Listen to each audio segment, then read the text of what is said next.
Olá, eu sou a Joana. E eu sou a Verusca. Bem-vindas e bem-vindos ao podcast Jornada da Liderança, a luz do propósito que nasceu do sincero desejo de colocar luz às jornadas que foram guiadas por um propósito claro. Toda semana uma história contada sobre uma trilha pela qual todos nós podemos caminhar. E nela o destino é o sentimento de realização. E hoje a gente está super contente, a gente já está rindo muito aqui, gente, de receber o Juliano Posati. É uma alegria mesmo receber você, Juliano. O Juliano que é escritor, espiritualista, empreendedor, pai do Lourenço. Ele se descreve como meio bruxo, meio hippie, meio doido, mas ele já veio falando pra gente que dá para sair da brisa e ir pro foco. Acho que ele vai contar um pouco como isso acontece. O Juliano fundou o Círculo, uma escola filosófica para livres pensadores espiritualizados. Saiba, se você não curte esse papo de espiritualizado, esse podcast hoje não é para você.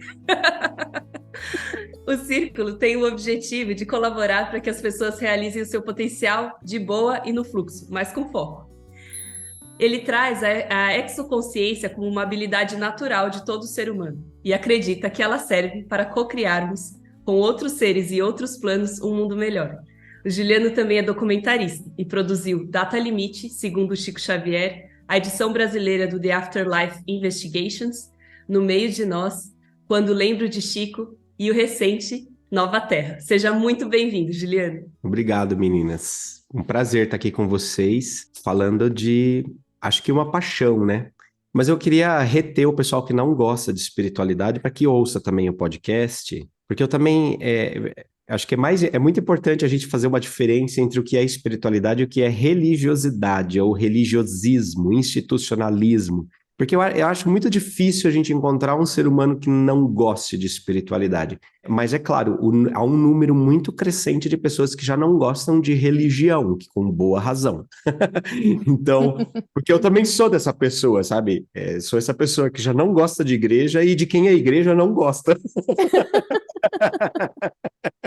Então, dê-se uma chance, porque talvez você descubra que a sua identidade, o seu propósito e o seu caminho como líder estão mais ligados a um aspecto espiritual, de espiritualidade livre do que você possa imaginar. Uau, fantástico. Uau, fantástico. Muito legal, Juliano. E a gente sempre faz a mesma pergunta aqui. E a gente está super curiosa, assim, para saber a sua resposta sobre essa pergunta. E essa pergunta é mais um pedido do que uma pergunta, que é: você consegue nos levar para o momento, e aí traz assim, né, como um bom documentarista, traz a cena para a gente, né? O que estava acontecendo, quais eram os elementos, envolvia o quê, se envolvia mistério, magia, às vezes não envolvia nada disso, envolvia era reclamação mesmo, ou uma insatisfação. No momento que você disse sim para a jornada de liderança que você caminha hoje.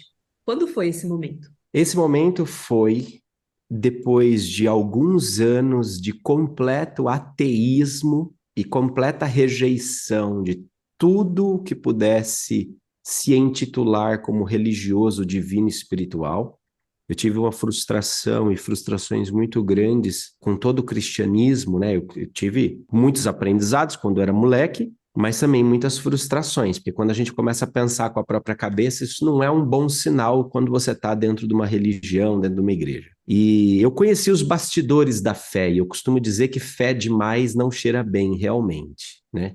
Eu vi o que tinha por trás, e nessa época eu desenvolvi um ateísmo muito grande. Eu dizia: Deus não existe, ele não pode existir, porque se ele existe, ele é um incompetente, ele é no mínimo um péssimo administrador, que ele está deixando esse tipo de gente fazer esse tipo de abuso. Mas é claro que havia um desconforto com o ateísmo, não era um lugar confortável para mim, porque eu me lembrava das minhas experiências místicas, paranormais, das minhas experiências transcendentais, que não tinham explicação. Né? Nós temos dois tipos de pessoas bitoladas hoje. Você tem os bitolados religiosos e você tem os bitolados científicos. Nenhum deles oferecia explicação suficiente para as experiências que eu tinha, ou que eu tive, que são experiências comuns, a partir da nossa ideia de exoconsciência, são experiências que todos nós temos ou podemos ter. Mas no meio da produção do documentário Data Limite, toda a minha capacidade de conexão com esse mundo espiritual voltou a aflorar. É tipo quem faz muito tempo academia, né? Você fica um tempinho sem, pode até juntar uma gordurinha, mas a hora que você pega de novo o peso, você tem memória muscular. Eu tinha memória mediúnica, eu tinha memória psíquica, memória paranormal. E aí começou, e eu fui buscar instrução dentro das estruturas religiosas, tipo, tá, como é que eu faço? Eu tô ouvindo vozes na minha cabeça, eu tô sonhando, eu tô acordando e o meu corpo não se mexe e me vejo fora do meu corpo. O que que eu faço com isso, né? Eu me lembro que eu liguei para uma instituição, ela falou, não, o senhor tem que fazer o curso de mediunidade, são 4 anos de curso teórico, e depois ir para a prática. Eu falei, não, querida, não, acho que você não entendeu bem, que eu não quero fazer bacharelado nessas coisas, eu só quero saber como é. Não, mas é isso mesmo, tem que ser assim. Você quer deixar uma pessoa que pensa absolutamente irritada é quando ela chega e fala assim, tem que ser, esse é o único caminho, esse é o único jeito, esse é o caminho certo. Eu falo assim, vai catar coquinho na descida. E fui atrás, né? Fui atrás. Era muito interessante, porque eu falei assim, como é que eu vou fazer um curso de 4 anos se a minha produtora está cheia de espírito hoje falando aqui, na minha cabeça? Eu falo, e era uma fase muito doida, assim, né? Porque eu tava desligadão de tudo, assim, então escrevia roteiro com uma caixa de cigarro, uma coisinha de uísque, só que eu colocava uma música que me levava para outra dimensão e vinha as coisas, né? Então, foi muito louco isso, porque dentro do padrão religioso, eu só poderia ter recebido os espíritos de porco naquela época, e não foi o que aconteceu. E aí você começa a entender o que é que João quis dizer quando ele disse o verbo se fez carne e habitou no meio de nós. A religião, ela tem toda uma ideia de separar, a separatividade, porque ela quer ser a religação, né? Só que esse termo, religare, do latim, ele também tem uma outra conotação, porque esse sufixo re, ele também pode ser de reafirmação, e não apenas de refação ou de restauração. Então, quando a gente olha por esse viés, a verdadeira função da religião deveria ser reafirmar a ligação que nós nunca deixamos de existir. Portanto, não existe sagrado e profano. Em meio a essa consciência de que não existe sagrado e profano, eu comecei a perceber o quanto todas as pessoas estavam carentes e necessitadas de uma nova compreensão da dimensão espiritual que fosse independente, livre de qualquer estrutura dogmática, institucional, religiosa. Porque todas as vezes que a gente coloca uma instituição, mas sendo mais importante que uma pessoa ou que as pessoas, e é isso que aconteceu na história de todas as religiões, as instituições tornam-se mais importantes do que as pessoas, então a gente fica tentando encaixar as pessoas dentro do cubo da religião. A gente fica tentando fazer as pessoas caberem dentro da religião, ao invés de fazer a espiritualidade caber dentro das pessoas de uma forma livre, não é? Quando isso aconteceu e a gente lançou o documentário, etc e tal, eu tinha produtora durante o dia e fazia palestra à noite, saí fazendo palestra para tudo quanto é canto.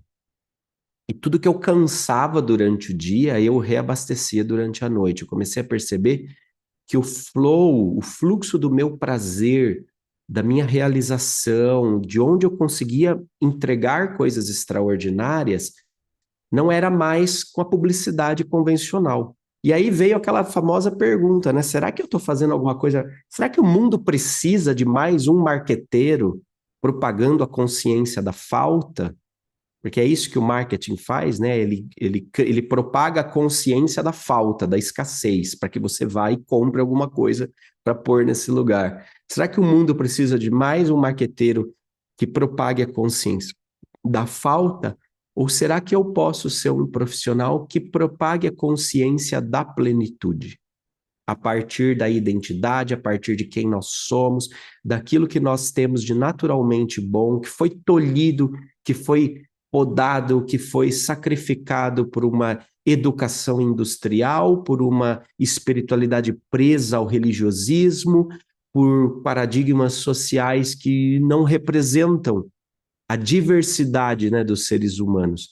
E aí eu percebi que não, como dizia o Monsenhor Jonas Abib, já não dava para voltar, né? Não dá mais para voltar. É um caminho sem volta. A expansão de consciência é como um barco que deixa, um veleiro que deixa o porto, que é impulsionado para o alto mar, ele não volta, ele vai, ele quer novos horizontes, né? E foi aí que eu fiz a transição no ano de 2016 para 2017. Eu organizei toda a transição com todos os meus clientes, que eu atendia vários clientes com consultoria de marketing, de comunicação.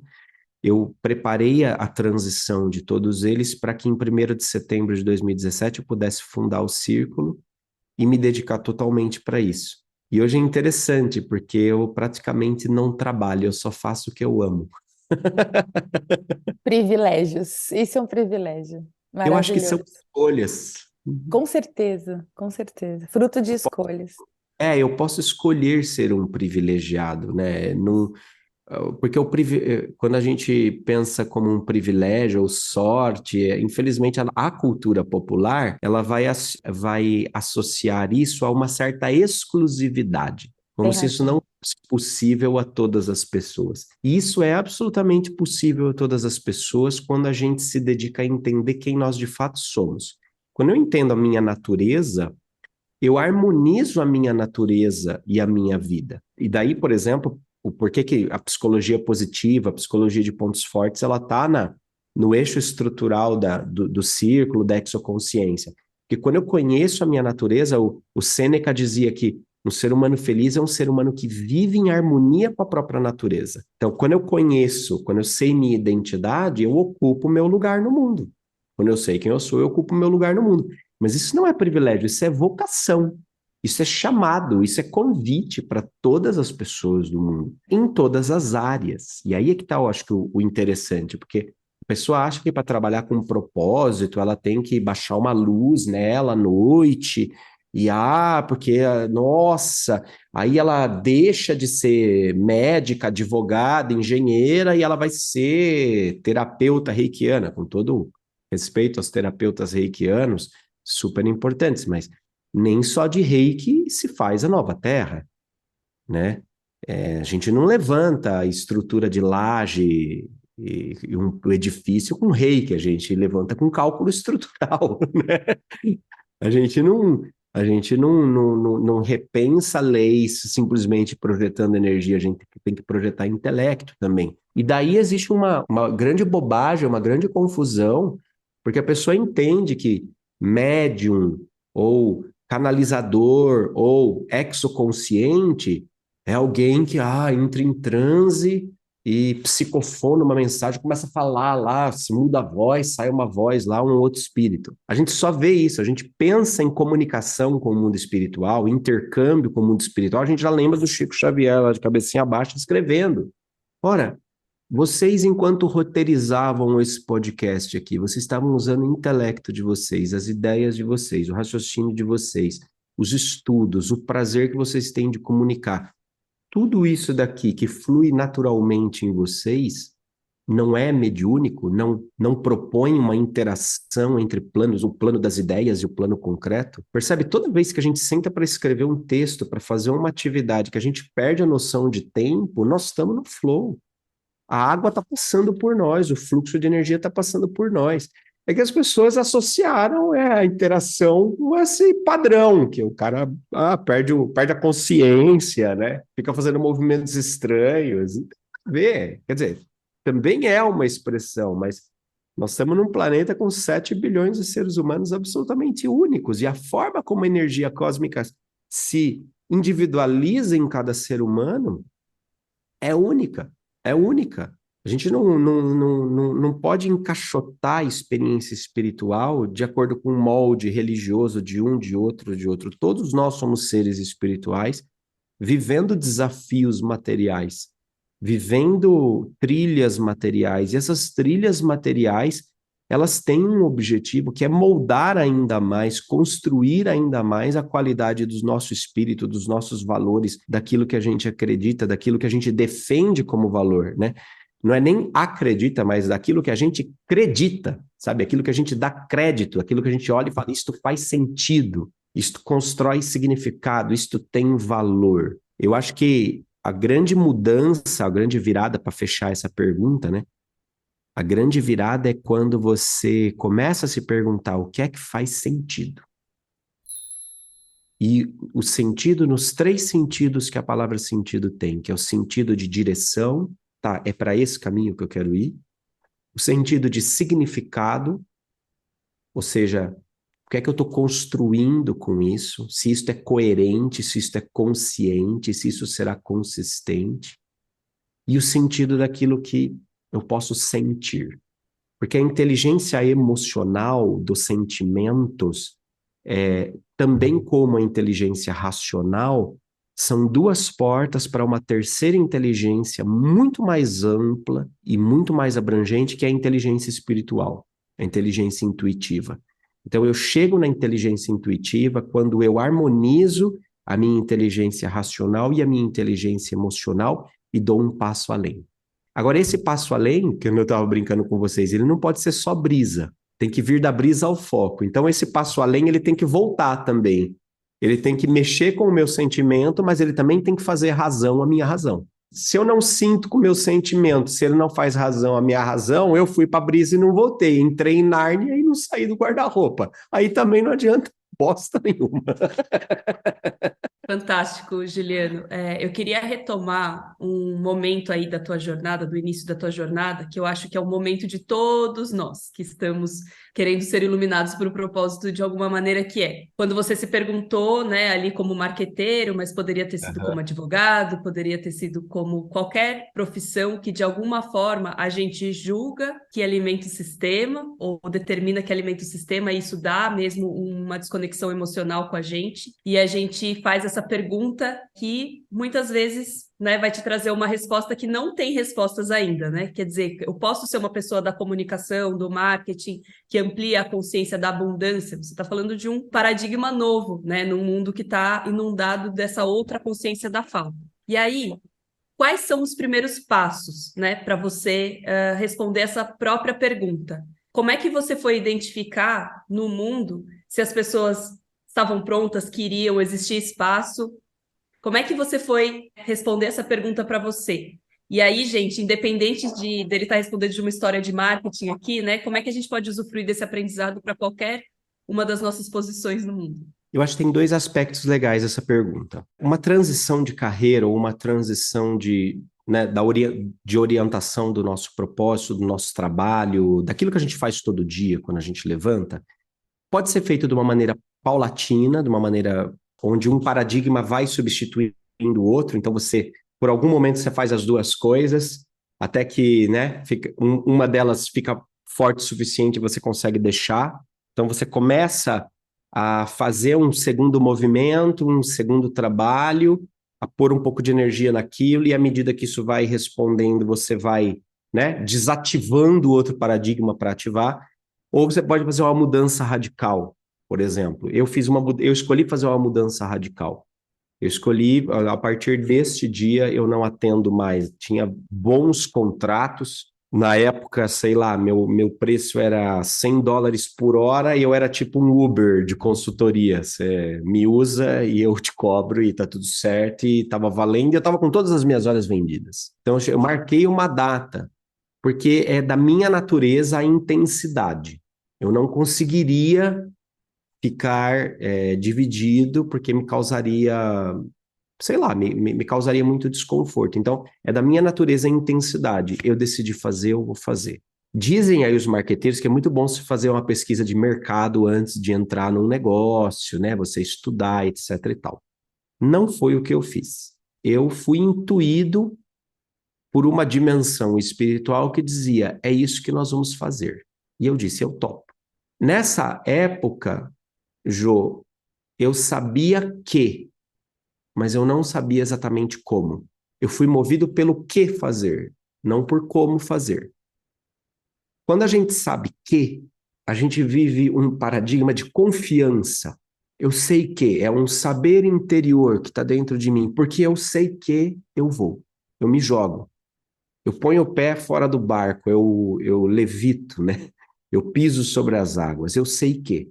Para saber como, mais do que confiança, é preciso desenvolver competência. Então, a competência ela vem para explicar como você vai fazer. E essa competência eu fui conquistar no meio já do campo.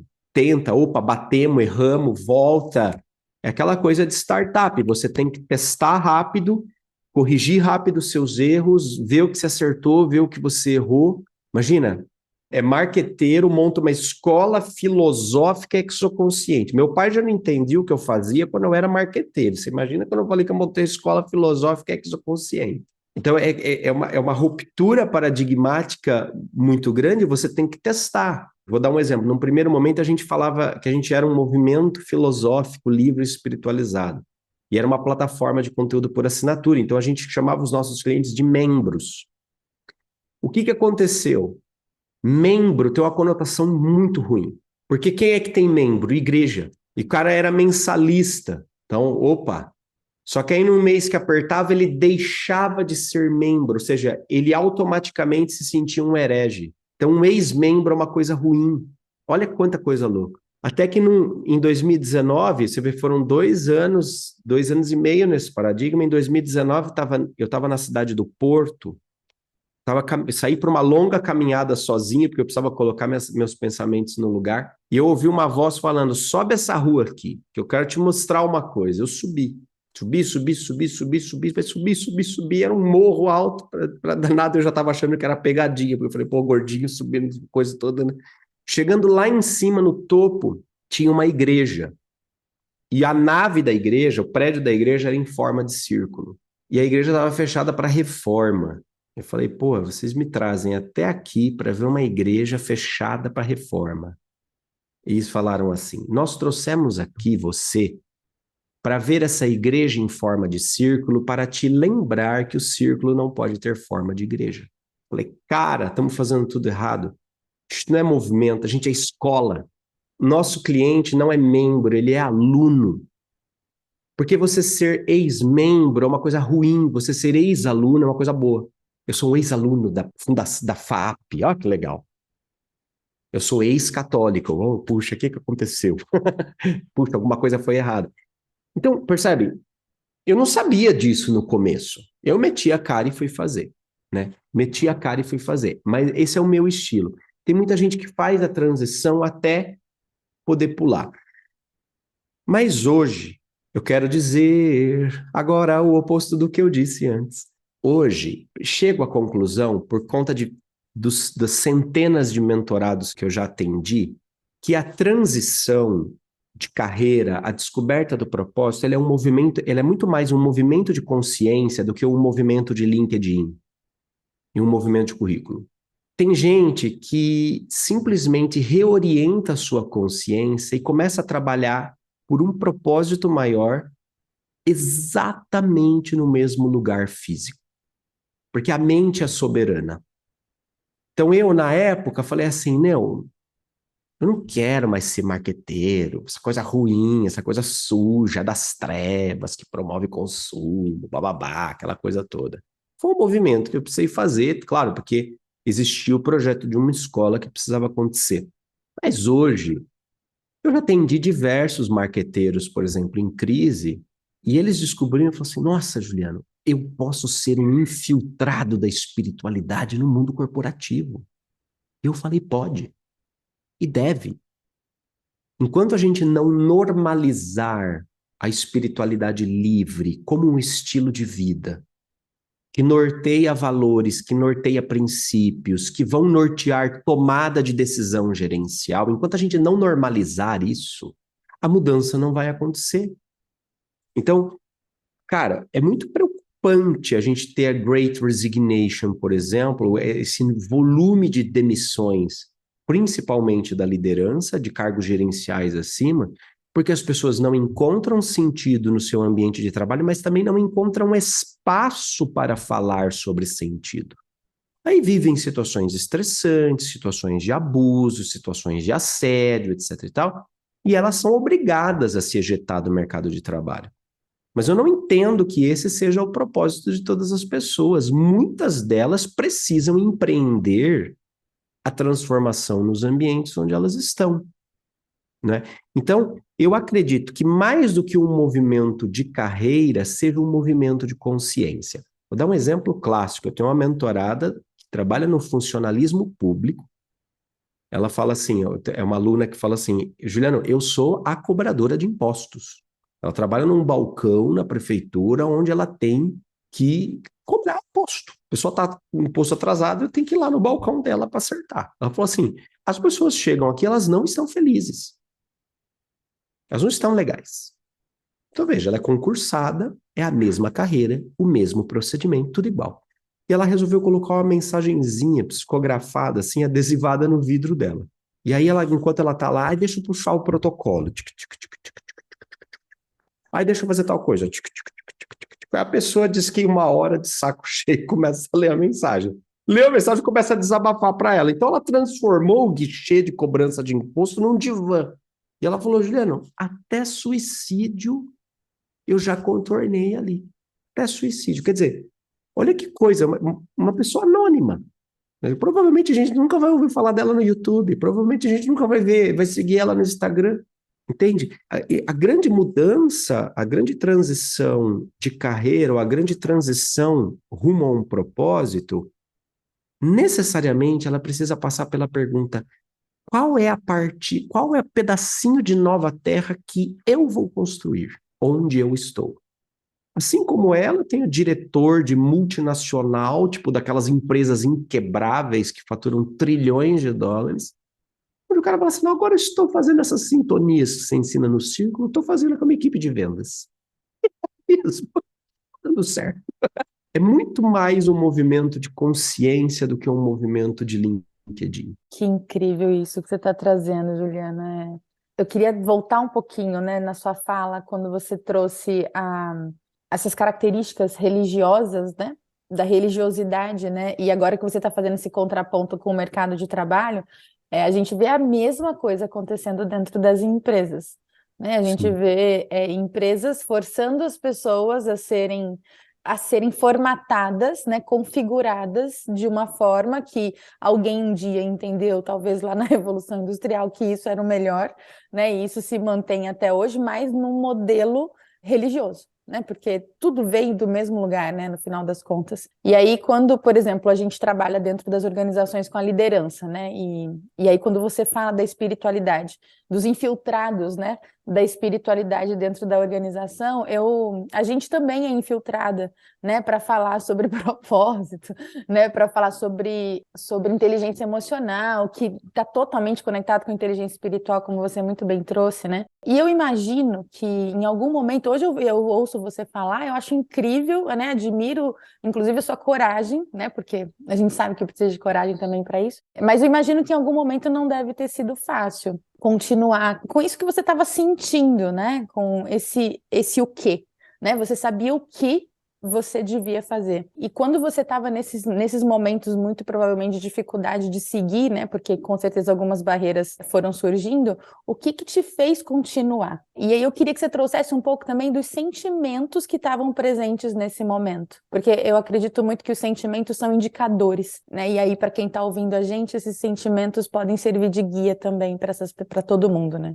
Olha, num primeiro momento, eu penso que os sentimentos são sempre muito confusos, muita dúvida, muita ansiedade, porque quando a gente recebe uma intuição, quando a gente acessa uma intuição, a gente acessa uma outra dimensão, a gente tem uma visão de um projeto, essa interação multidimensional, a interação com o mundo espiritual, ela precisa ser avaliada depois com parâmetros de espaço e de tempo, porque o espaço-tempo da nossa dimensão é diferente do deles.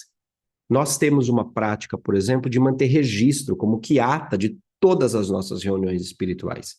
E nós vemos coisas que a gente era intuído em 2017 que estão acontecendo agora. Só que você imagina o espaço entre 2017 e 2023, são 6 anos, gente. E aí a gente sempre pergunta, puta, mas será? Nossa, mas não acontece, né? Mas eles falaram isso e tal, não sei o quê. Então, existe muita ansiedade, existe muita, às vezes, muita dúvida, mas existem também os pequenos sinais, né? Existe também a consistência e a coerência ao longo do tempo. O ser consistente, consciente, coerente ao longo do tempo, saber que é um passo de cada vez. que você precisa manter essa constância. Confiar é fiar conjuntamente, né? Confiar. Então, a gente vai entrelaçando fios como num tear para gerar uma linha que vai nos conduzir para um outro lugar. Então, existe um trecho de tempo que precisa ser cumprido dentro do espaço. Agora, o movimento da confiança para a competência, ele é um movimento que nos desafia. E aí eu diria para você que o que reforça o sentimento positivo da realização é o resultado da competência. Porque, veja, uma coisa é eu montar um canal no YouTube e falar, olha, eu estou ouvindo vozes aqui na minha cabeça de pessoas que já estiveram encarnadas e agora estão desencarnadas, sem corpo, são consciências que flutuam no espaço e elas estão falando comigo e mandaram eu fazer esse canal aqui para ajudar você a ser livre. Legal, bacana. Outra coisa é você construir uma empresa que fatura 3, 4 milhões de reais por ano, que dá emprego, que paga imposto, que tem processo, que tem programa de qualidade de vida, de desenvolvimento humano interno, baseado em psicologia de pontos fortes. Isso é outra coisa, você percebe? Isso é competência. Não é só a confiança. Mas a competência, ela endossa a origem da sua confiança. Então, como você falou, eu imagino que não tenha sido confortável falar o que você falou. Claro, nós estamos aqui no podcast, 3 pessoas alinhadas com a constelação de Capricórnio, já se dão bem de cara, né? A gente está num espaço muito confortável, mas, por exemplo, eu já tive executivo que veio trabalhar com a gente, né? Que tentou trabalhar com a gente, porque a gente é bem esquisito nesse sentido, né? E ele falava assim, olha, eu sei que vocês querem lançar o projeto de educação corporativa de vocês e eu acho que vocês vão fazer muito sucesso nas empresas. Mas será que não dá para trocar aqui a palavra espiritualidade por outra coisa? Porque vai pegar mal na empresa. O diretor não vai entender espiritualidade, ele vai achar que é religião. Será que não dá para trocar? Então, quando você não tem competência e não tem caixa e você está fudido com a corda no pescoço, você acaba fazendo o quê? Dançando a dança do mercado, das opiniões, e você acaba se adequando novamente à caixinha do mercado. Então, eu não vou falar de espiritualidade, eu vou falar de qualidade de vida, eu vou falar de emoção, eu vou falar de qualquer coisa que não seja palavra espiritualidade, porque ela é proibida. Quando você tem competência e você tem caixa, você pega a sua varinha e devolve aquele feitiço assim para ele. Foda-se. Vai continuar assim. Não, mas eles não vão entender. Foda-se. Quem tiver pronto para entender, vai levar o círculo escola para dentro da empresa. Quem entendeu que espiritualidade é uma dimensão humana validada pelas políticas públicas de saúde da Organização Mundial de Saúde, e que se esta dimensão não for integrada à totalidade da compreensão do ser humano não tem qualidade de vida, quem estiver pronto para acessar esta visão, este futuro visionário, abrirá as portas para a gente, como uma Energia de Portugal já abriu, como uma FAPEC já abriu, como um SESC agora está abrindo. Quem não estiver pronto, foda-se. Vai amargurar, vai bater cabeça, vai se quebrar até voltar. Por quê? O próprio Conselho de Administração de Empresas, o Conselho dos Administradores de Empresa, publicou um artigo recentemente dizendo assim, espiritualidade é a nova aposta das empresas para reter talentos. Ou seja, se a gente fica se moldando, porque a gente não tem culhão, não tem competência para bancar a nossa confiança, a gente vai sendo, sabe, a vida vai levando a gente e eu vou sendo levado pela vida e tá tudo certo. É o famoso deixa como tá para ver como é que fica. Agora, quando eu tenho competência, e competência gera caixa, eu ganho o poder do foda-se. E aí eu falo, foda-se. Se você não entende, você tem 2 caminhos para o líder que não entende. 3, vamos ser generosos. Você não quer entender que existe um novo modelo de liderança? Você pode se aposentar, porque, né, aquela coisa, né? Chegou a hora, pega o seu banquinho e saia de fininho, é o favor que você faz pro mercado. Beleza, você contribuiu, foi importante o que você fez até agora vaza, você pode morrer, que em algum momento a pessoa tem que virar espírito, tem que virar entidade, tá tudo bem. Ou você pode se abrir ao novo. Que não deixa de ser morrer também, morrer para o velho paradigma e renascer para um novo. Mas assim, é inevitável, é inevitável. E agora, cada vez mais, por exemplo, esse líder quadradinho, repetidor, que não consegue pensar fora da caixa, esse líder vai ser cada vez mais substituído pela inteligência artificial. Então, assim, se a tua liderança se resume a atualizar uns reportes no Excel e ficar cobrando meta, meu amigo, a Siri vai fazer isso muito melhor que você, com uma voz muito mais legal e contando piada. A Alexa já conta piada, coisa que você não faz. É o que eu falo, assim, às vezes aqui em Curitiba tem uns segmentos, né, às vezes, tipo médico, por exemplo. Putz, você vai para uma consulta, eu falo assim, gente, eu seria muito melhor diagnosticado pela inteligência artificial, porque você pode treinar o computador para ser simpático, médico você consegue. Você não consegue treinar aquela criatura para ser um pouco mais humano. Então, tem uns segmentos que é impressionante, assim, parece que é muito mais fácil você treinar a inteligência artificial para parecer humano do que você treinar uns certos profissionais para parecerem humanos. Ora, pelo amor de Deus. Então, a gente tem que começar a bancar essas coisas, sabe? Eu entro, dou bom dia, estendo a mão pro médico, olho pra cara dele, pergunto como é que ele tá, se ele é casado, não sei, mas eu humanizo o ser humano. Na força, eu sou a pessoa que agarra o diretor financeiro na frente da empresa inteira, com as pernas, assim, entrelaço ele pela cintura, braço, dou um beijo na bochecha dele. O pessoal fica absolutamente... Não tem nada mais chocante num treinamento de empresa do que você agarrar o diretor financeiro e dar um beijo na bochecha dele. O pessoal fica tudo assim, né?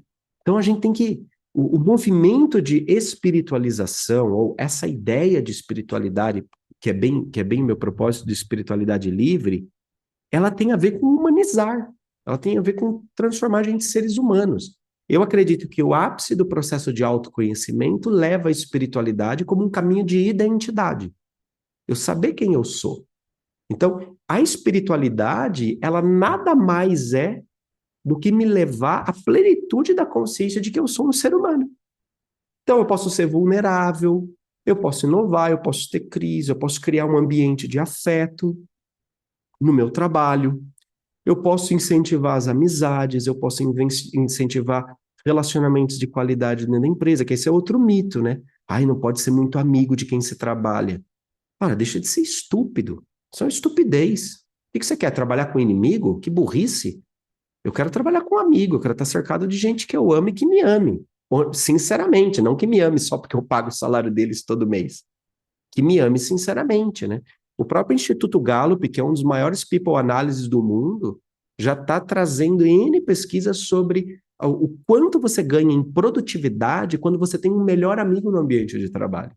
Por quê? Porque você tem a oportunidade de ser humano enquanto trabalha. Parece uma coisa tão lógica, né? Mas essa caixa que a Verusca falou, né? Que é a uniformização, Verusca, eu falo, é a uniformização. A gente quer impor o paradigma da uniformidade. Tudo tem que ser igual, tudo tem que ter um padrão, tudo tem que ter um jeito. Mas a natureza, ela não é uniforme. A natureza, ela trabalha com a unidade. A unidade conjuga a diferença e faz com que as diferenças se integrem. É a integração de diferenças que constrói a unidade. E dentro de uma empresa, por exemplo, enquanto você tentar uniformizar o comportamento dos seres humanos, não é que eu seja contra processos, automação, padrão de qualidade, não. Mas é que enquanto você tentar uniformizar o ser humano, transformar ele numa linha de montagem onde você vai apertando os parafusos, cara, você está na contramão do óbvio. Na contramão do óbvio. E o Sêneca lá atrás já falava isso. Entende? Enquanto você pegar... Sabe aquela... Eu tô me prolongando, né? Vocês só fizeram 2 perguntas. Você já Vocês falaram que... respondeu um monte de coisa sem a gente Ah, tá. perguntar, fica tranquilo. Não, é que vocês falaram que vocês tinham um monte de pergunta padrão que vocês tinham que fazer e eu tô aqui com um discursinho, né? Eu falei assim, putz, será que é bom eu calar a boca um pouco? Continua. Não, eu tava lembrando, por exemplo, tem um livro maravilhoso que é Como se sentir infeliz ainda hoje, né? E uma das... É irônico, obviamente, eu adoro essa ironia, né? E uma das dicas para você se sentir infeliz ainda hoje, o cara fala assim, olha, tire a roupa, vá para frente do espelho, né? Abra no seu celular uma foto do seu artista predileto, usando só roupa de praia, né? E se compare. Compare a sua barriga, a medida da sua cintura, o seu quadril. Ele fala assim, é prático, quase que imediatamente você vai se sentir infeliz. Faz essa brincadeira, porque a comparação ela é um caminho de infelicidade, porque a comparação ela está a serviço dessa uniformização. Então, como é que isso acontece no mundo corporativo, por exemplo, na vida profissional? Ela vem sutil, disfarçada naqueles artigos tipo 10 passos para o sucesso, 10 comportamentos de um gestor de sucesso, 10 comportamentos de um líder de sucesso. Aí você pega o artigo, porque você quer ser um líder de sucesso, você quer ser um gestor de sucesso, você começa a ler. E vai chegando lá pelo 7º comportamento, 8º, você já está deprimido, porque você fala, porra, não faço nada disso. Tô fudido, não vai rolar, não faço nada disso. Mas por quê? Porque você está comparando, você está se comparando com uma pessoa que tem uma estrutura de talentos naturais, de aptidões, de uma natureza que é diferente da sua. E as pessoas chegam a resultados extraordinários por caminhos diferentes. O caminho do Bill Gates não foi o caminho do Steve Jobs, que não foi o caminho do Zuckerberg, que não foi o caminho do presidente da República, que não foi o caminho do Silvio Santos, percebe? Que não foi o caminho do Posati, que não é o caminho da Virtus, que não é o caminho da Joana. Só que aí, quando a gente começa a se comparar com o outro, tem um outro problema, pior ainda, é que a gente adota os KPIs, padrões de mercado, para medir o nosso sucesso. Então, qual que é o KPI de sucesso da nossa sociedade? Dinheiro na conta, onde você foi passar o Réveillon, os treinamentos que você conseguiu pagar, né? Esse é o KPI de sucesso. Quanto você bombou na rede social, quantos likes você rende, né? Outro dia eu fui dar uma palestra para o ensino médio, todo mundo cagou para mim até a metade da palestra. Aí eu abri meu Instagram, de repente eles começaram a me amar. Falei, que esquisito, né? Então esses são os KPIs. E aí, vocês já devem ter tido isso. Eu vivo um inferno, eu vivia um inferno astral de fim de ano, porque como bom capricorniano, sou do dia 12 de janeiro. Então era o combo, Natal, Ano Novo, aniversário em 15 dias. Aí vinha aquela morfética daquela música da Simone. Então é Natal, e o que você fez? O ano termina e nasce outra. Cara, não cante uma música dessa para um capricorniano no fim do ano. Ele começa a cortar os pulsos. Não fiz nada. Minha idade, Mark Zuckerberg já era bilionário. Eu tô aqui parcelando o Simples Nacional. Não sei o quê, devendo um cartão de crédito. Você vai falar assim, eu sou um bosta. E a gente incorpora tanto esse bosta, porque a gente fica se comparando com outras pessoas, que a gente esquece de olhar para a gente. E mesmo que as outras pessoas, não, mas olha, você é genial, olha o que você fez, nossa, que bacana. Você não acredita naquilo que de positivo o outro vê em você, porque o seu parâmetro de sucesso está baseado numa métrica que não tem nada a ver com a sua natureza. Portanto, você é infeliz e você cria uma couraça de infelicidade que te protege, te isola de qualquer olhar positivo que outras pessoas tragam para você, porque a sua métrica de sucesso, que na verdade não é sua, é do outro, não está sendo atingida. E nisso a gente vive numa vida bosta, uma vida ruim. Então, enquanto a gente não olha para a nossa própria natureza, caminho do autoconhecimento, no sentido, eu falo assim, ó, eu não acredito em fórmula de sucesso. Eu não acredito em passos de sucesso, eu não acredito em comportamentos de sucesso. Eu sei, o que eu conheço, o caminho que eu trilho é o caminho do autoconhecimento estratégico. Eu odeio artigo, eu falo assim, rasga, queima, deleta. Se eu tivesse uma inteligência artificial tipo Skynet, eu ia falar, apague tudo que começa com 10 comportamentos de. Apaga, limpa da humanidade, que são cancro, entende? Não acredita em fórmula de sucesso, não acredita em comportamento. Porque toda pessoa que deu certo na vida acorda 4 horas da manhã. Porque toda pessoa que faz academia tem a barriga de tanquinho. Eu lembro de um amigo meu que ele falou assim, mas você nunca vai conseguir palestrar e ser um modelo para ninguém, porque olha essa barriga. Eu, assim, eu sou de família italiana, meu filho. Aqui é mande que tem família.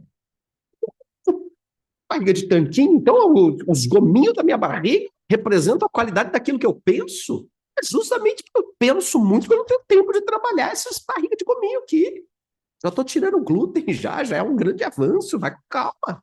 Quer dizer, então assim, sabe, eu não acredito nisso, não acredito em fórmula, não acredito em método. O método de sucesso. Outro dia ligou um figurão desses assim, querendo que eu fosse dar uma palestra no evento dele, de psicologia positiva, de pontos fortes, tal, que é uma das coisas que a gente trabalha, né? Um dos caminhos pelos quais a gente trabalha a espiritualização, é esse autoconhecimento. Aí ele falou assim, por que esse negócio aí de cada pessoa tem que ser de um jeito? E sabe, eu vendo um método. Falei, pois é, e o que você faz quando você vende um método e ele não funciona para a pessoa, mesmo que ela faça tudo que você mandou ela fazer? Aí deu aquele silêncio do outro lado da linha. Ele falou, não, mas se a pessoa fez... Não, mas você tem gente que não adianta, você não vem querer me enganar e dizer que todos os seus clientes são que nem os testemunhos que você publicou, que eu sei que aquilo ali representa só 10%. 90% vão pagar você e não vão conseguir fazer. O que é que você faz com esses 90%? Porque é esses 90% que eu acredito que a gente possa ajudar. Não, mas aí vai ser muito complicado, né? Eu vou ter que desfalar tudo que eu já falei. Então acho que eu não caibo no seu evento, percebe? Mas não tem outra coisa que você possa falar sem entrar nisso? Percebe? É sempre uma tentativa. Não, porque olha, o cachê é bom. Eu falo, foda-se, eu não preciso. Foda-se, eu não preciso. Eu tenho dinheiro suficiente para me bancar, a minha empresa vai muito bem, obrigado. Eu não preciso moldar a realidade, a minha filosofia, a imbecilidade que você está praticando no mercado. É claro que não deu muito certo o negócio, mas foda-se. Então, tem muito disso, entende? Tem muito disso. Se você não está confiante daquilo que você está fazendo, se você não tem uma clareza disso, e ao mesmo tempo, se você não tem competência e caixa para bancar essa confiança que você conquistou, não adianta, uma hora você vai se vender. Uma hora você vai se vender, entende? Então acho que eu respondi várias coisas aí, não sei. Muitas coisas. Normalmente a gente não precisa fazer muitas perguntas para já vir todos os sinais, a gente só vai sublinhando, né? E uma das coisas que você trouxe, que realmente acho que é algo que a gente precisa parar para refletir e revisitar, né, a forma como a gente tem lidado com as nossas transições de carreira é justamente essa conjugação da confiança com a competência, porque isso necessariamente será usado na sua jornada de liderança, né? Seja a espiritualidade, seja outro plano que rege todos os sinais, eles vão usar suas competências, vão desafiar suas competências, né, para abrir os caminhos. Juliana, a gente sempre gosta de pedir também, como um bom diretor de cinema aí, um documentarista, para que você nos leve para uma cena que na sua mente rege o que você está vendo de futuro, né? Quando você pensa numa nova terra, com a espiritualidade livre, que cenas você está vendo? O que é essa visão de futuro? Eu acho que eu vejo os seres humanos terapeutizados. Cara, eu acho que isso muda tudo, assim, porque como a paradigma religioso, ele foca muito no medo e na culpa, né? A culpa do pecado, o medo do inferno. O paradigma industrial, ele foca muito naquilo que precisa ser melhorado, a famosa análise SWOT, né? Onde a gente pega as forças e oportunidades e simplesmente ignora e fica lá cortando os pulsos com as fraquezas e as ameaças o resto da vida corporativa. Então a gente está sempre com um olhar muito negativo, com um olhar que não desperta o nosso potencial. E quase sempre esse paradigma, ele nos leva, principalmente paradigma medo, culpa, ameaças, pontos fracos, etc e tal, ele leva a gente para um lugar de justificativa e de acusação. É a famosa reunião de feedback sanduíche, sabe? Que a gente sabe, é uma banda de elogio falso, uma bela de uma salsicha que entuba a garganta baixa do cara, e outra banda de elogio falso. Então o cara começa a ouvir aquele feedback sanduíche, ele já sabe que ele está tomando uma vaselinada ali, né? Que ele sabe que ele vai levar uma chicotada, ele está sendo anestesiado, então ele ignora aquilo ali, ele já não acredita. Quando vem a crítica ou a pontuação, ele saca, né? Ou ele terceiriza a responsabilidade, ou ele justifica, ou ele se vitimiza. Então, nunca existe uma postura de autorresponsabilidade, porque a vulnerabilidade não é incentivada, a humanidade não é incentivada, todo mundo tem que ser um robozinho, produtivo, eficiente, aí fica aquela merda, né? Eu falo que o nome certo desse tipo de reunião devia ser feedback, que seria mais honesto do que feedback. Vamos botar feedback, você já sabe que vai ser uma degladiação, um tentando matar o outro, um tentando empurrar para o outro. Quando eu olho para o futuro e eu vejo seres humanos terapeutizados, seres humanos de alguma forma mais comprometidos com o seu processo de autoconhecimento, eu vejo seres humanos mais comprometidos em serem humanos. E eu acho que esse contraste da inteligência artificial talvez seja uma coisa muito boa para o futuro, sabe? Porque justamente tem gente que está com medo, porque nós vamos ser manipulados pela inteligência artificial. Eu falo assim, cara, eu acho que justamente porque ela vai pensar uma série de coisas que nós não vamos mais precisar pensar, é que nós vamos ter tempo para pensar naquilo que realmente nós precisamos pensar. E curioso, história do documentário, né, que eu assisti várias vezes aquele programa Pinga Fogo de 1971 do Chico Xavier, na Rede Tupi, que é o recorde histórico de audiência na televisão brasileira, e as pessoas perguntam assim para o Chico Xavier sobre o futuro, né? E ele diz assim: a própria automação está nos dizendo que num futuro mais próximo nós seremos aposentados do trabalho mais rude para nos dedicar à educação da nossa vida mental. Ele disse isso em 1971.